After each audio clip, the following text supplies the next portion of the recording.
So in this video we're going to show you the difference that helium can make when TIG welding aluminum with just 200 amps, because that's what most people have, is a 200 amp machine, and the difference it can make with welding with helium and without helium.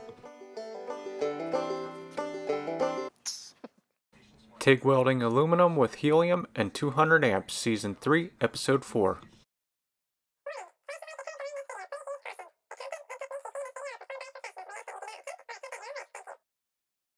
So this will be part 2 video of me strictly welding this bracket with helium and without helium, mostly at 200 amps, and a little tips and tricks along the way of just strictly welding pretty much. Part 1 video was me building it, welding it, fabricating it. Not too much welding in it, but mostly fabricating it and drilling holes, cutting it and everything. So you could skip forward in a minute. I'll show you just a quick overview of that bracket and explain it. You've probably already seen it if you've seen part 1. So I'll give you a timestamp in a second when to skip ahead if you don't want to watch me explaining what that bracket is. Exactly what it is. It mounts on a trailer and some type of jack thing goes to it and it lifts it up or whatever, lifts up the boat. But this is galvanized and the customer wanted aluminum specifically so it doesn't rot out. I really think stainless would have been a little better, but definitely would have been probably double the price, but or a little bit more money. But this is what we're going with, aluminum, and it's all rotted out all under here. So we got to replace this piece and then a piece of angle up here and a piece of angle up here, drill some holes, and it looks like it's cut on an angle a little bit like that, so I'm gonna have to match that angle and match the holes for them. So should be somewhat simple, and I guess we'll start getting to it. So what I found, it could have been, I wanted to go the thickest I could find, and I found a piece of 1/4 inch aluminum, and what he said, it didn't really matter, but he's got like U-bolts that go over it, and this one's rounded radius, and he said that he didn't think it mattered if it was straight cornered, but I think it really did matter that it's rounded corner, so I wanted to match it up, and I found a piece outside in our scrap pile. Actually, that was in the middle pile, and some of this was, one of them was in a scrap pile, and then I went 1/4 inch on this too, and I think I'd rather do that instead of 1/8 or 3/16. It's pretty thick stuff, 1/4 inch, so I just put a bevel on the top and bottom of each side, so that way, like that, if they want to grind it down they can, if not, but it's thicker stuff so it'll make it a little stronger. Insides it doesn't matter because you can't bevel that down or anything. This aluminum was sitting out back outside in the weather for a little while, so it's a little dirty, so I'm using an aluminum cleaner to clean it. You don't have to use that exact one, but it works pretty good. You just spray it on, don't let it dry, but spray it on dry. Don't let the stuff dry out in the sun, I meant. And scrub it with a little Scotch-Brite pad and rinse it off. And now, one thing I forgot to do was drill a vent hole in here. Gonna need a little vent hole because once I drill it and seal it up, it'll start blowing the weld out if I don't have a little air hole, vent hole. So I'll probably just drill one in one of these angles, like right here in the middle, and that should be good. If he doesn't want it there, we can always silicone it up after or something, but we're definitely gonna need one. Now, being that it's thicker stuff, 1/4 inch, I might just bump up a little helium on this thing and show you guys a little bit of that. Fire that up, get this thing set on my aluminum setting. Number 2 is my aluminum setting, and I'll just AC frequency 125 Hertz, AC balance 30% EP, so Miller would be 60 or 70, end amps 10, post-flow 10.5 seconds, pre-flow 0.2. Low pre-flow helps, start amps 40, upslope 0, and 250. I might bump that up a little higher, like 300. And then we'll crank on my helium. Oh, someone left that on over the weekend, or today. Luckily there's still some in there. Luckily they didn't leave the helium on. So this is our helium mixture. This is 75 helium, 25 argon, just because we use this with MIG welding, the spool gun welding. So I kind of utilize this, but if I had to choose, I would choose 100% helium. But run it into a Y like this, put the Y in the back of the machine, run that into that, and open them both up when you're ready to use them both. just using the argon for most of my stuff. I'll just close the helium whenever I'm not using it. Hit my gas flow. I want about 15 CFH total, so I'm just going to kind of mix it. I'm going to set that to 0. I'm going to set this, barely float the ball on that, like 5 or 10, but you got to remember that there's 25% argon in here too. So I'll probably set that to 10, where I would normally set it to like 5 maybe. Then I'll barely float the ball on this too, maybe like 5 or 10. And that should be pretty good. Then you can mix it if you want it a little hotter, put a little bit more helium in there. Set your purge back off. And what I should really do is just show you guys 200 amps without the helium and 200 amps with the helium. Just to show you what, like, because most people have like a 200 amp machine at home. Just to kind of show you how much helium helps. Actually, what I'm going to do, I set the machine for 200 amps. And we'll just run 15 CFH about on regular argon. No helium right now. I shut that back off. I'll show you guys. And this could actually be like a 2 video thing on how much helium helps. But 200 amps, and we'll see how good it tacks and maybe welds, and we'll go from there. Then another trick too you could do is, if you need a little more amperage, you can turn your AC frequency down to like 60 hertz. Your tungsten will get a little ball faster instead of staying sharp. But if you turn that down a little bit, you'll get a little bit more amperage out of your machine. So that's another little tip for you. Tungsten was that green CK Worldwide laser tungsten. I'm using 1/8 inch tungsten, number 6 cup, and just like that. And then I'm going to use 5356 wire just because it's saltwater stuff and be a little stronger and corrosive resistant. So I'll even do the small side. I'll tack the small side with argon and tack the big side with helium and just show you guys. And hopefully I could do this all within 15 minutes because that's how much time I have left on my list. So I'm just going to put 4 tacks on it, or 3, and then I'll move that clamp and get 4.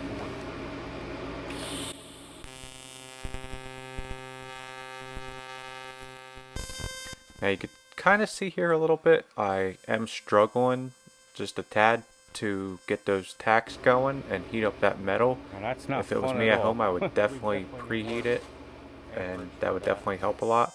But this is just for the video to kind of give you an example of it. And I just got to turn this down a little bit now. That should be good. So in total, I'll probably have about 5 CFH of helium and 10 CFH of argon, and that'll be 15 total.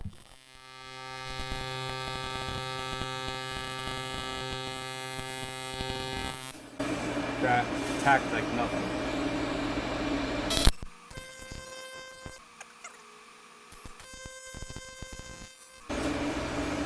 That's doing that start like that because the tungsten's a little dirty. I think I got a little porosity from tacking that.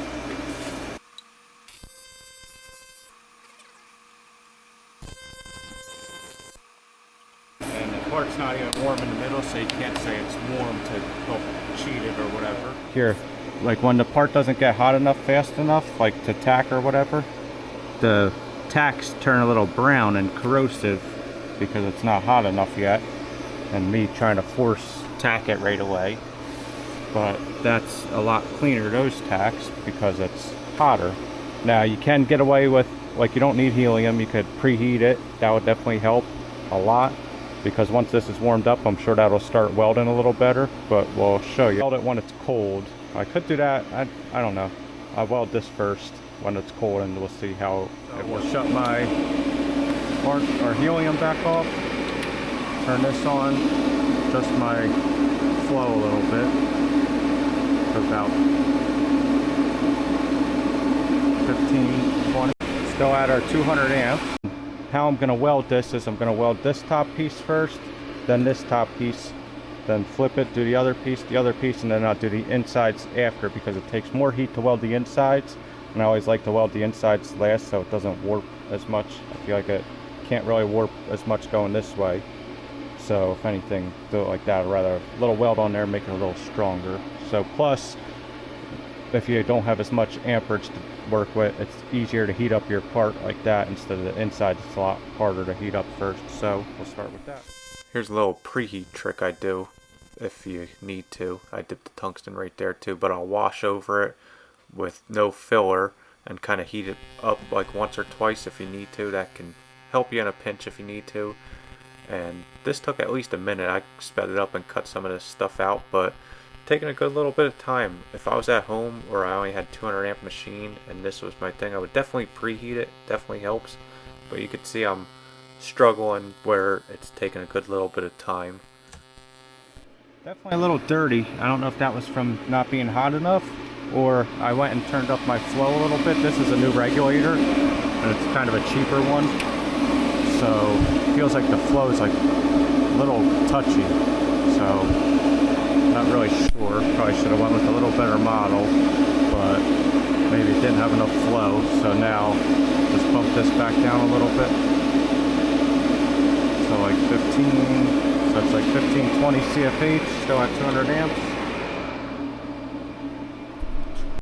But that definitely welded. It took a lot of heat to, I washed over it once or twice without any filler wire, kind of heated it up a little, and then I was able to slowly do it. And I wanted to go slow and make sure I was punching in, because this is actually kind of needs to be a little structurally sound, but I made sure it was, but I just went a little slower because of that. That's why I might weld those insides with the helium, just in case, instead of turning that machine up. So now I got my helium on, and we'll show you how fast this baby runs. It's always a pain having to work around the clamps like that, but... Alright, this is live footage right here. I'm not speeding it up at all, and this is about 20 seconds to weld this, but I'm kind of making sure I add enough wire in there to fill up that bevel, and making sure that weld sinks in to get enough penetration on there too. But it's going along really, really good. No problemo. That thing welded that, no problem. Take you off the tripod. Not the prettiest, that kind of didn't make it pretty, but good enough. So that just shows you, for instance, right there. Now we'll flip it over and do the other side. Okay, now I'm ready to start welding this. This was the small side, the non-helium side, and we'll show you. What I should do is just turn the, what do you call it, down a little bit, the frequency, and show you, but I don't like welding like that. 100% argon here, no helium, and we're trying to give it a go. And as you can see, it's taking a little bit, so I'm trying to wash over it really fast, and you'll see in a second. Actually, you know what? I am going to show you. So we'll just bump our frequency down to about, doesn't even have to be that low, I'll say 70. And that'll help it puddle a lot faster, and we're at 200 amps. You can hear the noise drop in a second between that low frequency right now compared to the higher frequency. The higher you go, the louder the pitch it gets. But you can tell right now it's still struggling a little bit, but it's definitely a good trick to have, is to lower that frequency if you don't have enough amperage. But right now this is taking a minute to weld all this, where with the helium before it was about 20 seconds. And also this part is a little heated up still from welding that other side, so take that into account for it too. That was pretty good, but what I'm going to do is I'm going to put another pass over top of it, because I made sure it dug in, and I didn't want to put too much wire in there because I didn't have enough amperage for that right now, and that'll help just a little, make it a little stronger with that extra pass. And if I would have stayed on that one side first after I welded that side to this side, it definitely would have helped better too, because it would have been hotter too. But that's just something to... Gonna put another 2 passes on it just to fill up that bevel. It was kind of a deep bevel, but you can kind of see here a little bit it's sped up, but it's definitely still struggling a little bit. It's not fully up to temperature, where if I preheated it, it would definitely help a lot more, yeah, but just to show you. Didn't do that good at all. I put 3 passes on there, and it's definitely structurally sound. but this one will be a lot better once I put that helium on. And I'm not even going to bother doing it without the helium. Like 250 amps, that would probably weld all that, but I want this to be structurally sound, so I'm not going to risk it by doing all that. But it's already heated up a little bit, and you could definitely get by using 200 amps without helium if you preheat it. Just showing you guys the difference between having it and not having it, and the difference it makes, and showing you if you're looking to buy a welder and you're looking at the 200 amp ones, if you ever plan on doing like 1/4 inch aluminum or 3/8, you definitely kind of want to step it up a little bit if you can afford it to like 250, 300 amps. But I mean, I only have a 200 amp machine at home, so now I'm just going to weld the rest with helium. I bumped it back. I left it at 200 amps. I might just bump it back. I don't know. I'll leave it at 200 amps, but I bumped my frequency back up. Alright, we're cranking back on the helium. I believe we're at 200 amps still. I don't think I cranked it up anymore, but you can see we're kind of motoring along pretty good. 26 seconds it took compared to a minute or whatever. And you can see I'm kind of going a little slower though, and I'm making sure I'm adding a lot of, kind of a good decent amount of filler wire in there just to make sure it protrudes over, so in case I want to grind it down I can, but going pretty good. So much better, that weld right there. So, switch over this and I'll just start welding the inside. Now, still at 200 amps with the helium. I feel like these inside corners take a lot more heat and they warp more, so I like to save them for last once the part's heated up a little bit more. But we're going pretty good. One little tip, I always like to round my corners, and just makes it a little stronger and don't leave a fisheye. One right there, 200 amps. It worked fine with the helium, but it would have been a real struggle without the helium. So if you already have a 200 amp machine at home, maybe instead of upgrading, definitely have like a little, you only need a big bottle of helium like that. It's kind of expensive, but you could get like a smaller one and that'll last you a while because you really don't need much at all. So I'm just going to time lapse you for the rest of this and we'll get going.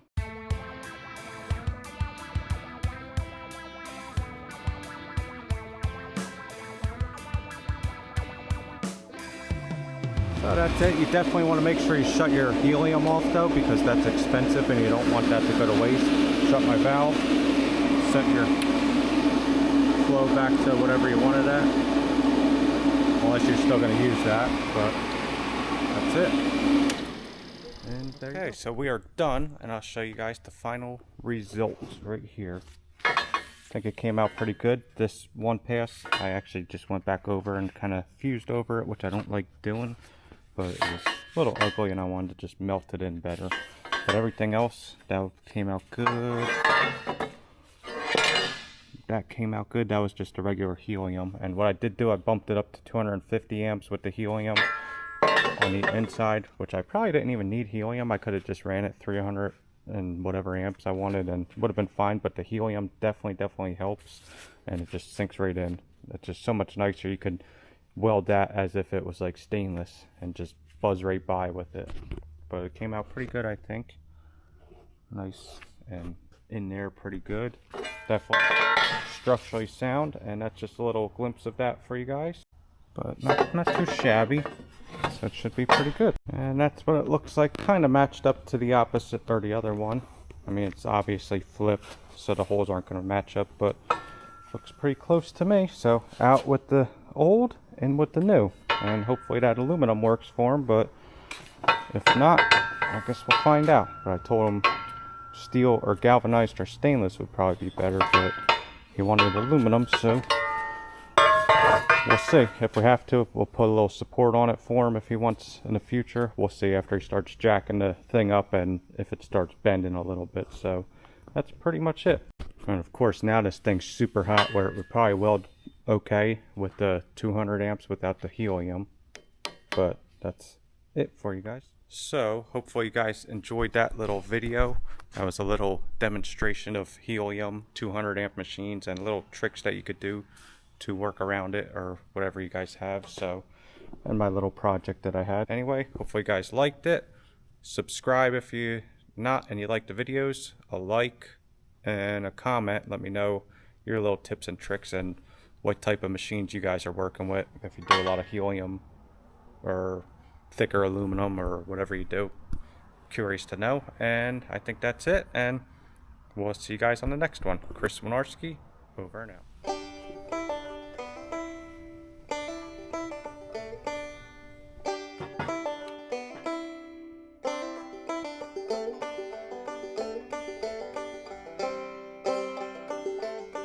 Also, that little weep hole right there, that helped a lot. Didn't blow out the weld or anything, so doing that helps. And if you want, you can little silicone patch it, or you could try welding it back up once that part cools down. Sometimes it works, sometimes it doesn't, but that's a other little tip for you guys too. When you're done, I like to clean my stuff up and organize all my clamps how they're supposed to be, like that, and clean up the top, put my machine away. Just me, but I like to, because now I see a little mark like this, and I really hope that that torch isn't leaking from something, but it wasn't me. And that's a brand new torch, only like a month old, so I really hope that's just sweat from the moisture in the air. But that would not be fun, and it'd be kind of a shame, because once everybody else started using it and stuff happens. Thank you for watching. Feel free to like, dislike, comment, and subscribe. Check out my Instagram where I post more often at Wojnarski. See you on the next one.